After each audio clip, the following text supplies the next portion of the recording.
Les grilles du domaine de Valmont étaient les plus imposantes du quartier, rehaussées de dorures, hérissées de caméras de surveillance et gardées par des hommes en uniforme sombre. Mais depuis 3 ans, elles étaient aussi gardées par autre chose, un des autres, une vieille femme aveugle. Elle se tenait là chaque matin. Même endroit, même posture, drapée dans le même châle délavé qui enveloppait sa silhouette squelettique. Ses yeux étaient dissimulés par un bandeau blanc. Sa canne, fendue et tordue, reposait contre son bras alors qu'elle attendait. Elle attendait depuis 3 ans. Qu'il pleuve ou qu'il vente, sous la canicule ou dans le gel, à Noël ou à Pâques, elle ne manquait jamais un jour.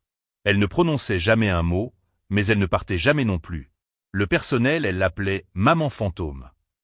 Les gardes se moquaient d'elle. Même les voisins avaient fini par se lasser de demander pourquoi elle était là.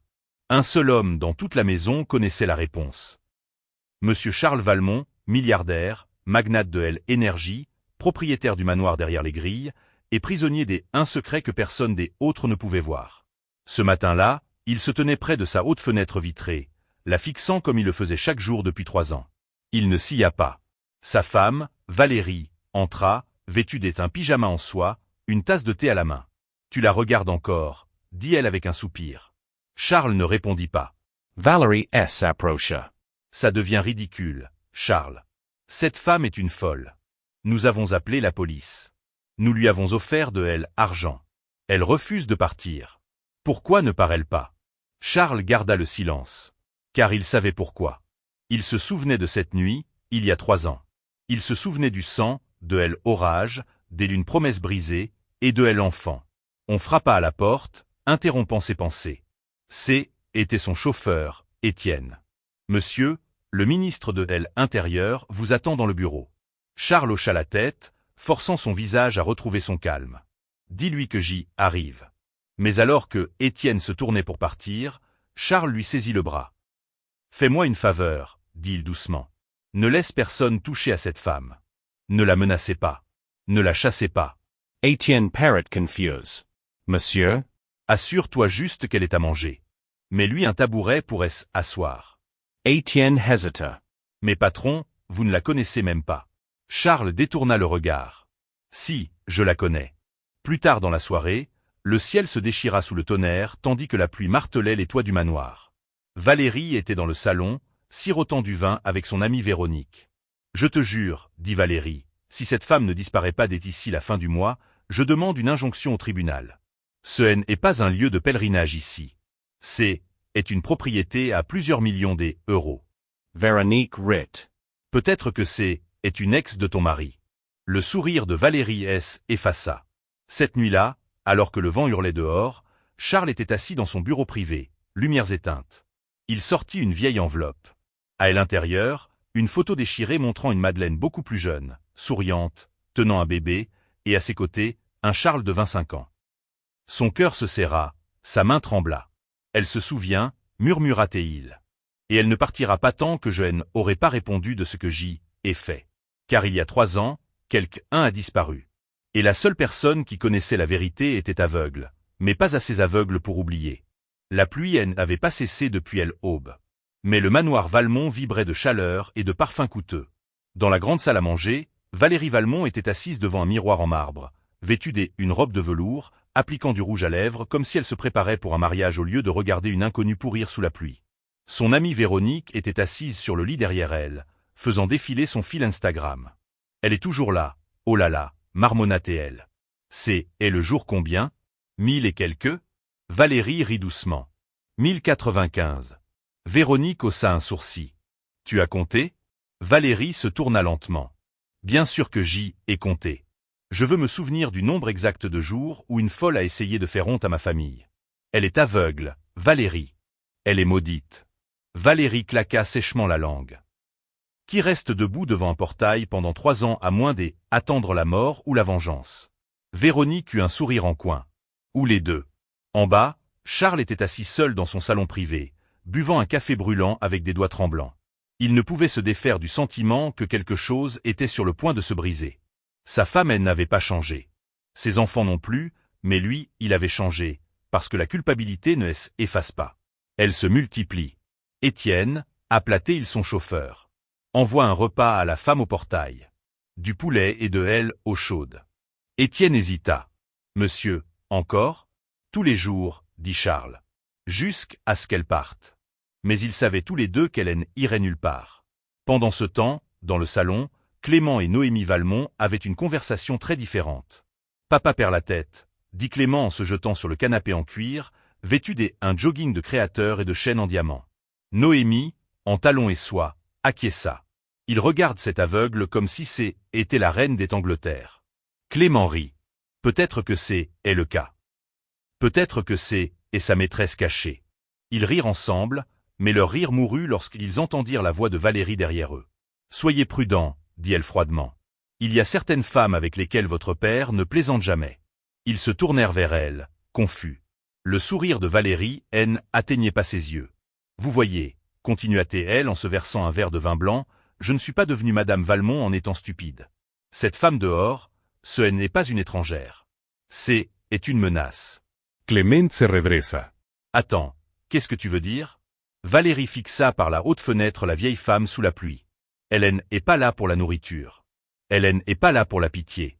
Elle est là parce il s'est passé quelque chose. Et votre père ne veut pas que vous le sachiez. La voix de Noémie baissa d'un ton. Qu'est-ce qui s'est passé? Valérie se tourna pour leur faire face, les yeux brillants de quelque chose de plus sombre que la jalousie. Le savoir. Elle est la raison pour laquelle votre père ne dort pas. Elle est la raison pour laquelle il prie avec la porte verrouillée. Parce que si ce que je soupçonne est vrai, alors tout ce que nous avons construit lui appartient. Le silence envahit la pièce. Puis Clément marmonna. Nous devons la faire partir. Valérie vide son verre. Non, Kerry. On ne la fait pas partir, sourit-elle. On la fait disparaître. De l'autre côté des grilles, Madeleine était trempée jusqu'aux os. Mais ses lèvres bougeaient silencieusement, priant à voix basse. Dieu de justice, que la vérité soit plus forte que orage. Et orage ne faisait que commencer. Le lendemain matin, le soleil se leva à contre-cœur sur le manoir Valmont, comme si le ciel lui-même avait honte d'illuminer ce qui vivait à l'intérieur. Dans le bureau privé du domaine, Clément faisait les 100 pas, les poings serrés. Sur la table gisait un petit dossier, poussiéreux, sans étiquette, trouvé enfoui profondément dans les archives par un des employés subalternes. Est-elle, dit-il en ouvrant le dossier brutalement. Son nom est Madeleine. Noémie se pencha, scannant le document délavé. Elle travaillait ici comme bonne. Avant que papa ne devienne milliardaire, répondit Clément. Avant maman. Avant nous, fronça les sourcils Noémie. Et alors? Il lui a donné un travail. Ça ne veut rien dire. Lis la suite. Les doigts de Noémie tremblèrent légèrement alors qu'elle tournait la page. Ses yeux écarquillèrent. Elle est partie en 1997. Aucune raison donnée, aucune indemnité, aucune signature. Clément hocha la tête un air sombre. C'est l'année où papa a ouvert son premier site d'exploitation. Ils se dévisagèrent dans un silence stupéfait. Elle sait quelque chose, souffla Noémie. Ou quelqu'un, ajouta Clément. Dans le couloir, Valérie écoutait avec une satisfaction silencieuse. Elle savait depuis des années que son mari cachait quelque chose. Mais à présent, les fissures commençaient à apparaître. Et lorsque les fissures se propagent dans les fondations d'une maison, effondrement est jamais loin. De retour dans la chambre principale, Charles était assis à son bureau, visionnant de vieilles archives vidéo sur son ordinateur portable. Des images datant d'une époque où les caméras de sécurité n'étaient pas aussi discrètes, des clips granuleux sauvés de disques durs oubliés. Et elle était là. Jeune, belle, insouciante. Il la regardait rire en jouant avec un bébé dans le jardin. Enfant tendait les bras vers le ciel alors qu'elle lui chatouillait les pieds. Et dans le coin de image, un Charles plus jeune souriait. Il mit la vidéo en pause. Sa main tremblait. Le bébé. Ses yeux étaient inimitables. La ligne de la mâchoire. Le sourire. Charles murmura le nom, la voix brisée. Olivier. 3 ans plus tôt, le garçon, devenu un jeune homme, était venu aux grilles du manoir en quête de réponse. Il avait appelé Charles « père ». Mais avant que la vérité ne puisse éclater, il était volatilisé. Et quelques semaines plus tard, Madeleine était apparue, aveugle, silencieuse, attendant. Cette nuit-là, Charles but seul dans son bureau. Il n'avait rien dit à Valérie. Il n'avait rien dit aux enfants. Il n'avait dit à personne ce qui était arrivé à Olivier, car la vérité n'était pas seulement honteuse. Elle était dangereuse. Soudain, son téléphone sonna. Un numéro inconnu. Il hésita, puis décrocha. Une voix féminine murmura « La justice arrive ». Puis, le silence. Le sang de Charles se glaça. Dehors, devant le portail, Madeleine se tenait à nouveau sous la pluie. Cette fois, elle tenait quelque chose de nouveau dans sa main. Une photographie très abîmée d'un petit garçon. Au dos, gribouillé à elle l'encre. « Votre fils n'a jamais cessé de vous chercher jusqu'à ce qu'il disparaisse. » À l'intérieur du manoir, Noémie ouvrit son ordinateur et commença à creuser plus profondément dans les registres familiaux. Clément se pencha par-dessus son épaule. « Si nous trouvons cet Olivier, dit-il, nous saurons si elle bluffe. » Et Valérie, debout dans l'encadrement de la porte, murmura pour elle-même. « Non, si nous le trouvons, nous saurons si nous vivons dans la maison une autre femme depuis le début. » Le ciel était lourd de nuages ce matin-là.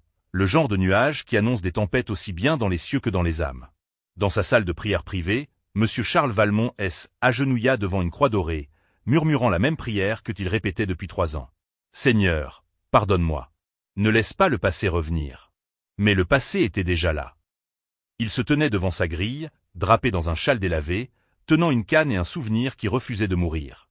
Dans les archives souterraines du manoir, Clément et Noémie forçaient une armoire que leur père avait toujours gardée verrouillée. Avec une gouvernante et un petit pot de vin, ils avaient trouvé une clé dissimulée derrière une vieille peinture à l'huile.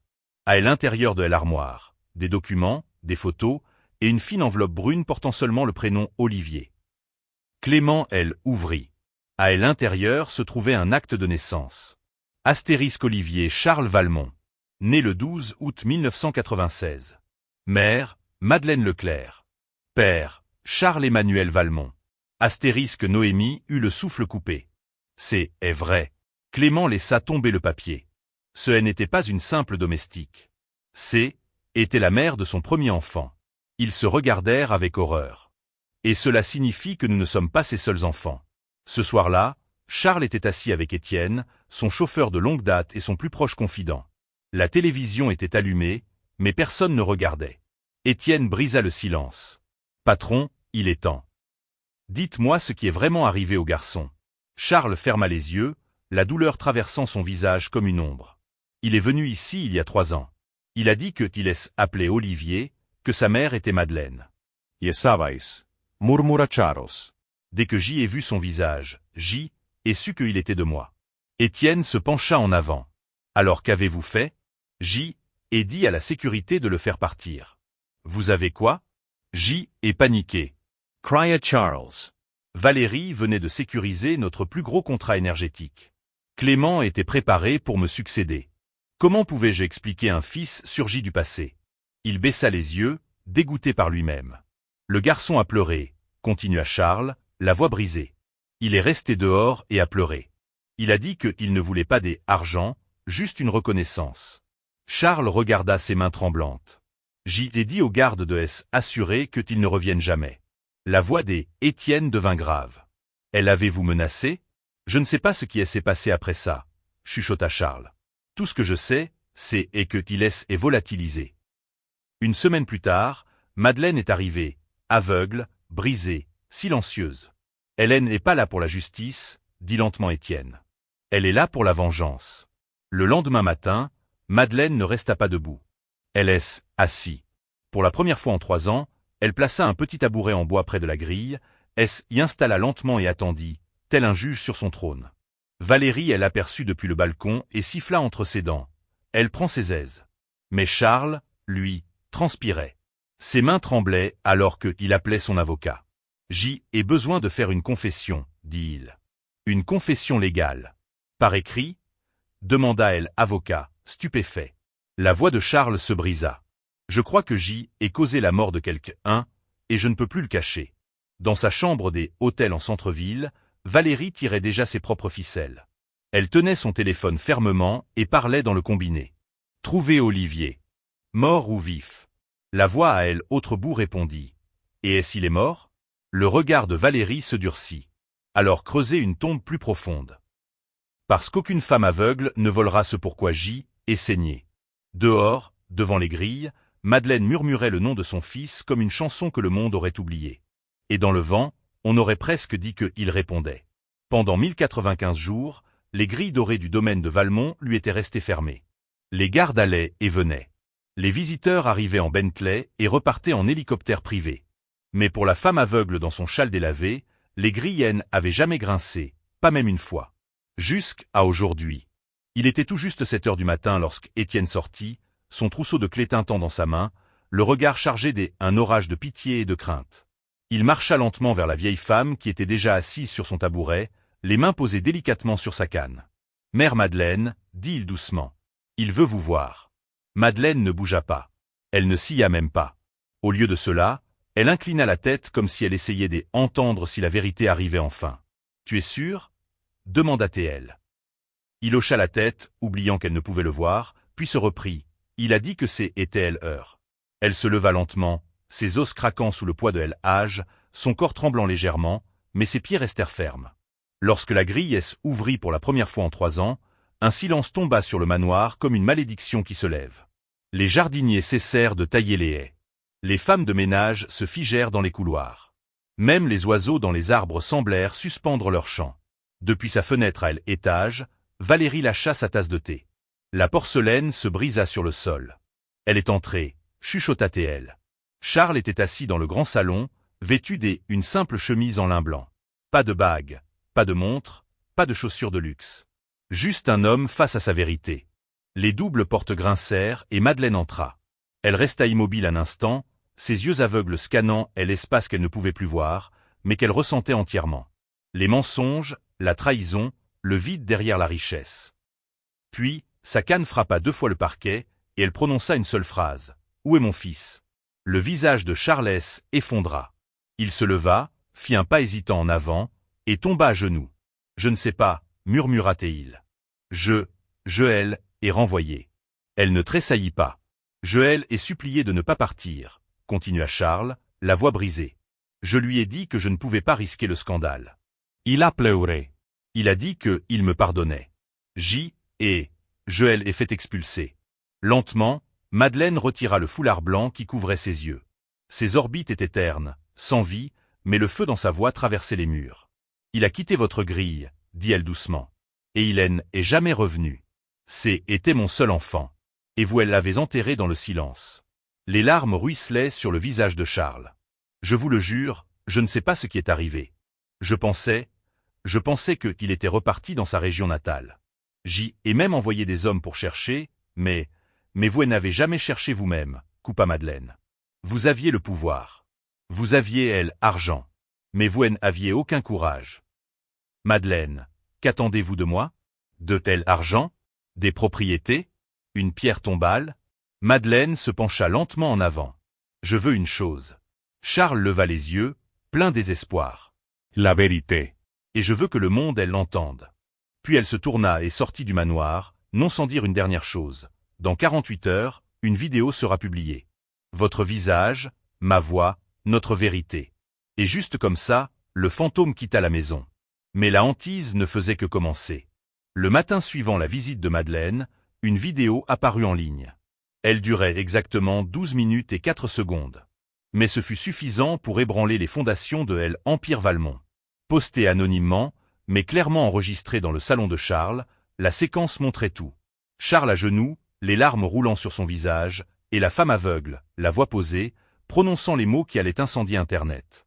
Son nom était Olivier. Était mon fils. Était son fils. Et le jour où il est venu dans cette maison, il a été chassé comme un voleur. Il est jamais revenu. En 1 heure, la vidéo atteignit 500 000 vues. À midi, le hashtag #Olivier Valmont était en tendance dans 4 pays. Les chaînes des informations la passaient en boucle.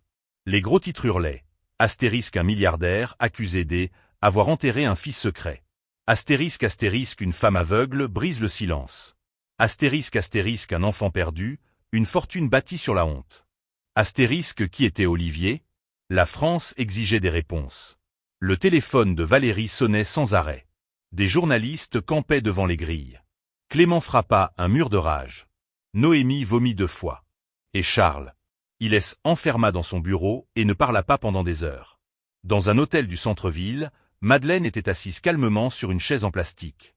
Autour d'elle, des journalistes attendaient avec caméra, dictaphone et carnet tremblant. Elle ne portait pas de maquillage. Elle ne souriait pas. Elle parlait, simplement. Avait 19 ans quand ait rencontré Charles Valmont, commença T.L. J. était domestique. Il était le jeune maître. Il a dit que il aimait. Joël est cru. La foule retint son souffle. Nous avons eu un enfant en secret. Un garçon nommé Olivier. Il a promis qu'il prendrait soin de nous. Au lieu de cela, il est élevé, et nous avons été effacés. Un autre murmure parcourut la salle.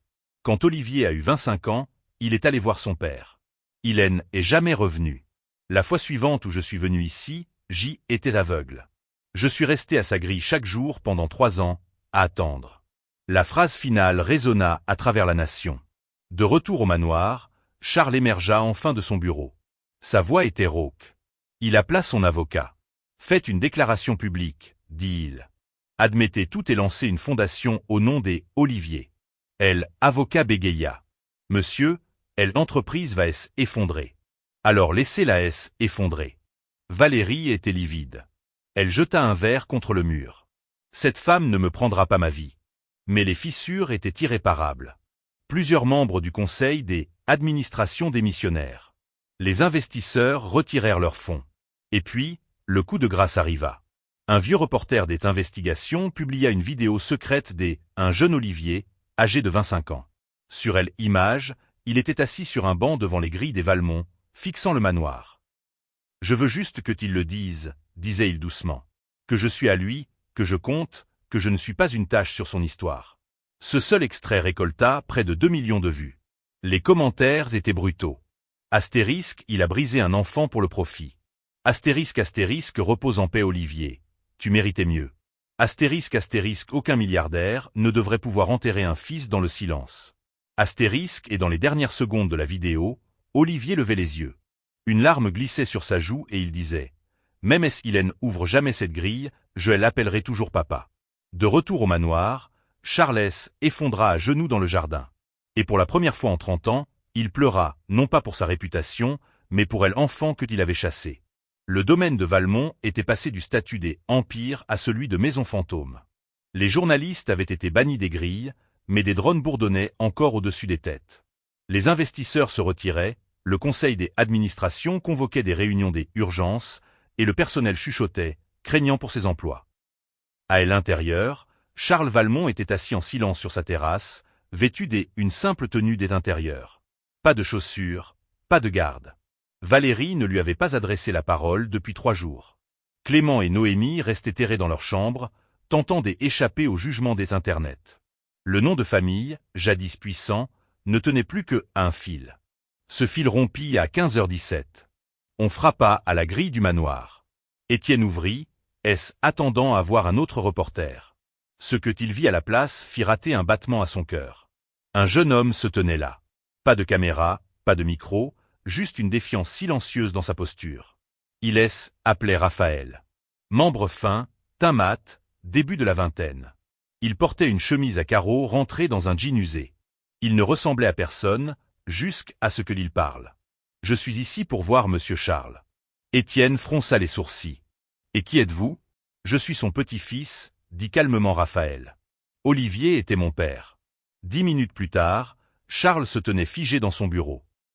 Raphaël était assis en face de lui, tenant la même photo déchirée que Madeleine avait autrefois portée. « Vous étiez sur la photo, » dit-il. « Mon père aussi. » Les mains de Charles tremblaient. « Où est Madeleine ?»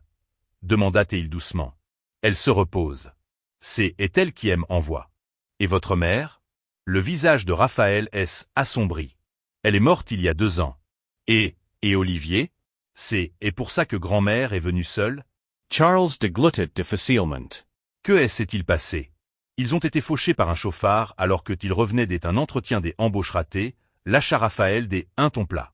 Personne ne est arrêté. Pas des ambulances, rien. J. avait 13 ans, ajouta-t-il. Et J. et regardait mon père se vider de son sang sur le bitume.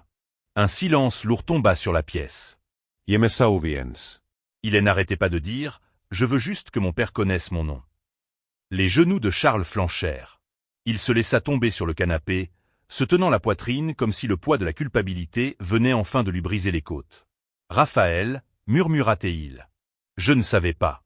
J. aurait dû le chercher. J. aurait dû.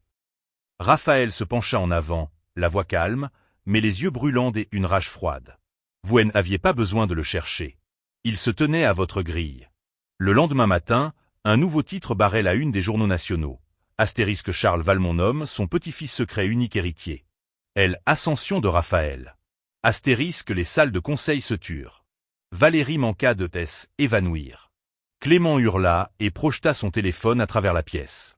Noémie appela leur avocat 6 fois, mais était déjà fait. Un document légal avait été déposé, scellé et rendu public. Chaque action, chaque propriété et chaque fiducie autrefois liée aux enfants Valmont pointait désormais vers un nom que Hélène avait jamais entendu jusqu'à ce jour, Raphaël Valmont. Dans une petite maison de banlieue, Madeleine était assise sur une chaise en plastique, écoutant une émission de radio.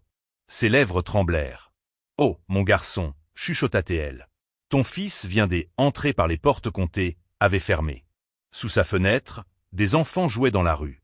De retour au manoir, Raphaël arpentait les couloirs comme il y avait toujours vécu. Il ne souriait pas. Il ne jubilait pas. Il entra simplement dans l'ancien bureau de Charles, assis dans le fauteuil que son père avait jamais atteint, et ferma les yeux. La salle du conseil du groupe Valmont, avait jamais été aussi tendue. 12 hommes étaient assis autour de la table en acajou poli, tous en costume sombre, le visage fermé. C'étaient des hommes qui avaient trinqué avec Charles, qui avaient passé des vacances à Dubaï avec Clément, qui avaient supposé que l'Empire resterait entre de bonnes mains. Mais aujourd'hui, assis en bout de table, se trouvait un garçon qu'aucun d'eux ne connaissait. Raphaël, portant un costume bon marché et sans montre au poignet, avec des yeux qui avaient vu plus de douleur que de privilèges. Il se tenait le dos droit, les mains croisées sur la table, ne suppliant pas, ne bluffant pas, attendant simplement. Le directeur juridique, Maître Arnaud, éclaircit la voix. « Monsieur Raphaël, permettez-moi de commencer par dire que ceci est hautement irrégulier. Vous n'avez aucune expérience des affaires, aucun diplôme. J. et l'expérience de la perte, dit calmement Raphaël. J. ait connu la faim et la douleur. Et J. ait toute votre attention. » La salle se figea. « Je ne suis pas ici pour vous impressionner avec du jargon ou de la paperasse, continua-t-il. Je suis ici parce que votre fondateur a nommé héritier. Et pas seulement par le sang, mais par le regret. » Le directeur financier, un homme corpulent aux lunettes à monture des écailles, eut un sourire méprisant. « Vous pensez vraiment que la douleur vous qualifie pour diriger une multinationale ? » Non, répondit Raphaël. « Mais elle me qualifie pour valoriser les gens. Les gens que vous sous-payez, ceux que vous ignorez, ceux comme mon père. » Silence à nouveau. Puis Charles entra, vêtu de son ancienne tenue de travail. « J. ait bâti cette entreprise, dit-il, la voix rauque. Mais J. ait oublié pour qui je la bâtissais. » Il regarda directement le directeur financier. « Vous voulez de l'expérience ? Je vous ai donné 30 ans de la mienne et vous l'avez utilisée pour dissimuler des fraudes. » Des murmures parcoururent l'assemblée. Charles lâcha un dossier sur la table. Un audit complet. Raphaël a découvert hier. Le visage du directeur financier se décomposa. Raphaël s'éleva. Le leadership, ce n'est pas une Rolex et un discours. Est-ce que vous protégez quand personne ne regarde? Il se tourna vers les autres. Vous pouvez travailler avec moi ou vous pouvez démissionner. Un par un, la plupart baissèrent les yeux. Mais hors de la salle du conseil, quelque chose de plus sombre se tramait. Dans un coin reculé du manoir, Valérie passait un coup de téléphone. « Faites passer ça pour du vol », chuchota-t-elle. « Transférez les fonds de entreprise vers un compte fictif. Utilisez le nom de Raphaël. Piégez-le. » À autre bout, une voix répondit. « Compris. » Les yeux de Valérie étaient glacials. « Aucun gamin des rues ne portera ma couronne. » Cette nuit-là, Raphaël marcha seul à travers les couloirs du manoir. Il arrêta devant un tableau de Charles dans ses jeunes années. « Vous avez laissé mon père devant cette grille, » murmura-t-il. « Mais moi, je suis à intérieur maintenant. » Le lendemain matin, les gros titres hurlaient la nouvelle. Astérisque Raphaël Valmont accusé d'avoir détourné des millions d'euros. Astérisque le conseil des administrations était en crise, les réseaux sociaux enflammaient de nouveau. Les commentateurs retournaient leurs vestes. Était-ce un mensonge depuis le début? Ce garçon était-il qu'un opportuniste affamé qui avait réussi à entrer dans la bergerie? Valérie sourit. « Bienvenue dans le véritable empire Valmont », chuchota-t-elle. Mais elle ignorait une chose. Il y avait une caméra dans sa chambre, et quelqu'un regardait. À 9 heures du matin, le manoir était en état de siège. Non par des foules ou des journalistes, mais par le silence. Un silence lourd, pesant, le genre qui précède une déflagration. Raphaël était assis seul dans le grand salon, un journal posé sur la table devant lui. Son visage était calme, mais ses yeux trahissaient une profonde fatigue. Astérisque Raphaël Valmont accusé de vol massif. Preuve divulguée par une source anonyme. Astérisque les photos étaient accablantes. Capture des écrans de virement, documents falsifiés portant son nom, un compte fictif avec sa signature supposée. Cela semblait réel. Trop réel. À l'étage, Valérie se tenait dans sa robe de chambre en soie, sirotant son thé comme si elle agissait d'un couronnement. Noémie se tenait près d'elle, tremblante. C'est trop, maman. Et si ça nous retombe dessus? Valérie ne s'y a pas. Ça n'arrivera pas. Le garçon est fini. Son nom ne franchira plus jamais la porte un conseil des administrations. À midi, le groupe Valmont tint une conférence de presse. Les journalistes entassaient dans le hall du siège social. Les caméras étaient braquées, les micros levés. Les hashtags volaient. Astérisque fraude Valmont la chute de tel héritier justice astérisque. Un podium se dressait à elle avant. Personne ne attendait à ce que qu'il vienne, mais il vint. Raphaël monta sur l'estrade, toujours dans son costume simple. Pas des entourages, pas des avocats, juste la vérité entre ses mains. Je n'ai pas volé un seul centime, dit-il, la voix ferme. Mais j'y ai été piégé par quelqu'un qui ne supportait pas qu'un garçon pauvre ait franchi la grille. Il appuya sur un bouton. Le projecteur derrière lui anima. Une vidéo commença à jouer. La salle retint son souffle. On y voyait Valérie dans sa chambre, chuchotant au téléphone. Piégez-le. Utilisez son nom. Je veux que ce soit terminé demain matin. La foule explosa. Les journalistes criaient, se bousculaient. Le visage de Valérie afficha en grand sur le direct. Raphaël leva un second dossier. Ceci est une trace forensique complète de chaque document divulgué, dit-il en regardant droit dans la caméra. Les adresses IP, les fausses signatures, le compte fantôme. Tout a été créé depuis un seul endroit. Le bureau privé de ma belle-grand-mère. De retour au manoir, Valérie laissa échapper sa tasse de thé. Elle se brisa sur le sol, résonnant comme une sentence qui tombe. À 16 heures, elle fut arrêtée. À 18 heures, le conseil des administrations tout entier avait démissionné. Et à 20 heures, le président de telle autorité des marchés financiers publia un communiqué. Astérisque Raphaël Valmont est blanchi de tout soupçon. Le conseil a été restructuré sous sa direction, avec effet immédiat. Astérisque cette nuit-là, Raphaël entra dans l'ancienne chambre de son père. Il est assis au bord du lit. Dans ses mains, il tenait le petit carnet que Madeleine lui avait donné le jour de son arrivée. Sur la dernière page, à l'encre délavée, on pouvait lire ces mots. Astérisque N oublie jamais où était la grille. N oublie jamais qui elle l'a laissé fermer. Astérisque, il referma le carnet.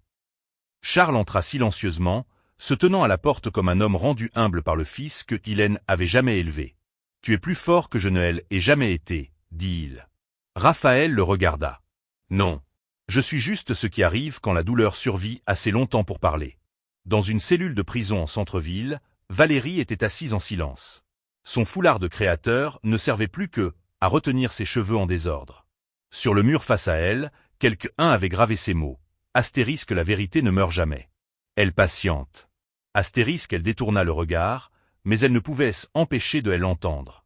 Le nom de Raphaël acclamé dans les rues, tapé en gros titres, prononcé dans les lieux qu'elle gouvernait autrefois. Un mois plus tard, le manoir Valmont se dressait, silencieux, sous le soleil matinal. Mais ce était plus le silence des secrets. C'était la paix. Pour la première fois depuis des décennies, la paix. Devant la grille, là où une vieille femme était tenue pendant 3 ans, élevait désormais une statue de bronze. Elle la représentait debout, fière, les yeux clos, une main reposant doucement sur une canne. La plaque en dessous indiquait « Astérisque Madeleine Leclerc ». Elle a attendu. Elle a témoigné. Hélène a jamais faibli. Astérisque une foulesse était rassemblée ce matin-là pour l'inauguration. Des journalistes, des écoliers, des militants, et même des anciens ennemis. Et au centre de tout cela se tenait Raphaël. Pas en costume de luxe, pas couvert or, juste une chemise blanche rentrée dans un pantalon noir. À ses côtés, Charles se tenait tranquillement, appuyé sur sa propre canne, et près de lui, une chaise vide réservée à Madeleine. Elle était éteinte paisiblement dans son sommeil, une semaine auparavant.